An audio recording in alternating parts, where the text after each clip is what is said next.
The Akan people of West Africa have a saying: power is like an egg. If you hold it too tightly, it may break. If you hold it loosely, it will fall to the ground. Same thing will happen.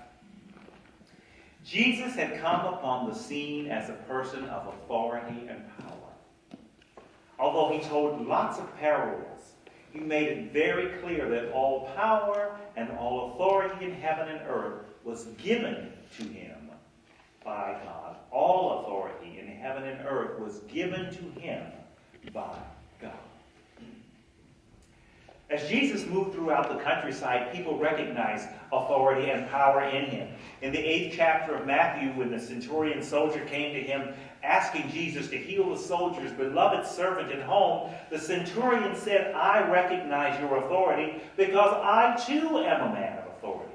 Later in that chapter, when Jesus got into a boat and a great storm arose on the sea, and Jesus calmed the seas, perhaps so that he could go back to sleep, his disciples marveled, saying, "What sort of man is this? What authority and power does he possess, that even when the winds and the sea rile up the way they do, they obey him?" And on, Jesus casting out demons, healing the paralytic, bringing a young girl back to life.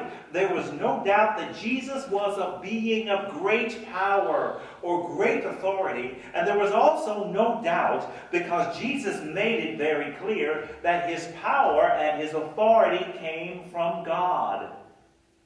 But unlike others who might have authority, Jesus did not preach that his power and authority were to be tightly held only to himself. Jesus gave the same power and authority to his disciples and told them to go out and cast out spirits and demons and heal every affliction. He warned them that affliction and persecution would come, but they had the power given from God through him to them to withstand every challenge. Jesus' power and authority was power and authority not closely held, but freely shared.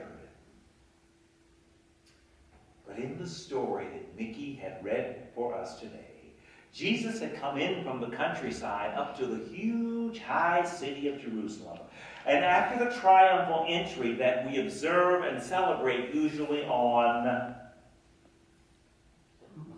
Palm Sunday. On Arbor Day? Palm Sunday, thank you. He had gone to the great temple of Solomon and began to clear it of all the people who did dishonest things, trinket sellers and money lenders. And there in the big city, in the big temple, away from the people who followed him, away from his disciples, Jesus was ambushed. He was cornered and confronted by a different kind of authority, a different kind of power, scary power, hereditary power.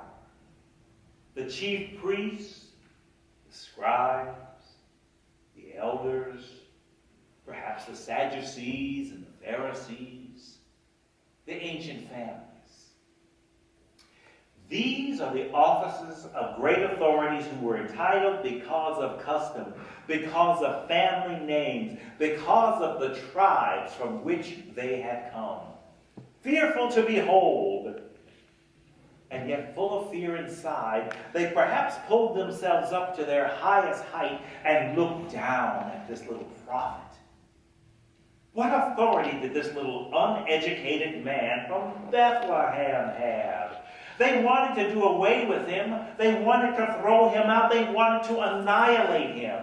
But first they just had to know, where did you come from? By whose authority do you do what you do? I'm constantly amazed at the judges who end up adjudicating these programs like America's Got Talent, Dancing with the Stars, or American Idol. Do any of you see these shows? Voice. Kids are dying to be on them. I know you know that, teaching at Van Nuys High School. Comedians, drummers, ex-girl group participants. Occasionally someone whose inappropriate pictures went viral. Radio talk shows By what authority are they qualified to judge the hopes and dreams of contestants? The temple officials, their own power threatened by Jesus' unmistakable authority, wanted to know as they conspired and plotted to take him out, by whose authority do you act? Now, if Jesus had said what he had said all over the countryside, it is by God's authority that I stand before you. It is by God's authority that I heal and cast out demons. Oh, how quickly they might have answered. We holy ones are the arbiters, are the interpreters of God's authority. We have received our power from Moses, and Moses never called your name. Our authority is derived from the great patriarch, the one to whom the law was handed by God. Oh, they would have had him right there. But Jesus also knew the ancient law well. So instead, he referenced a contemporary. He referenced his cousin. And Jesus asked a simple yet brilliant question. Jesus said, before I answer you that, let me ask you this. The baptism of John, was it God ordained or of human origin?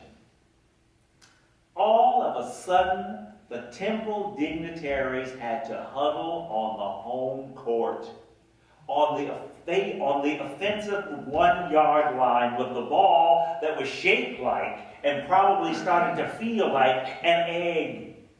They went into crash position. They knew they were caught. They said, if we say of God, then he will say, why did you not believe?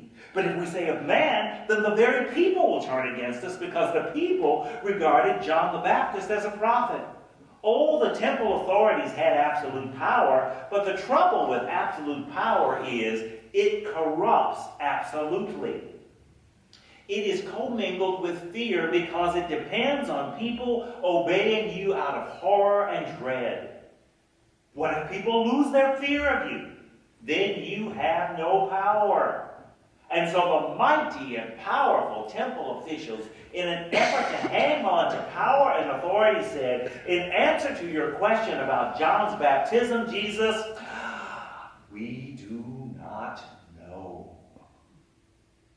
Jesus, knowing that he had caught them, said, well, then neither will I tell you, although I have shouted it all over the countryside, neither will I tell you by whose authority I act.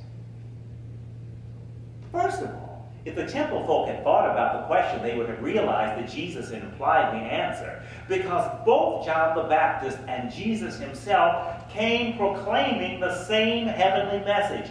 God was doing a new thing through the Redeemer, through Christ Jesus. John proclaimed that Jesus was sent as God's Messiah. How could John the Baptist's baptism be anything else except God ordained? But the temple officials' unwillingness to learn and share clouded their eyes. Needing to hang on to their earthly power while their nation was falling apart clouded their wisdom. Jesus, on the other hand, went on to say, as Judy said in her song, you holy men of God, tax collectors and prostitutes are entering heaven ahead of you because of your fear and your unwillingness to, as the praise chorus said this morning, share God's love. He ended the parable about the father and his two sons, saying, John came in the way of righteousness, and you wouldn't hear him. You and I have erected such temples and brothels in our lives. How much of this do I need to feel secure? How long do I need this before I share it with anybody else? The tricky questions that emanate from the lifestyles that we have set for ourselves center around, how did you and I either plot or shut ourselves off from the rest of God's people to allow such divisiveness to run rampant in the world. How did we do that?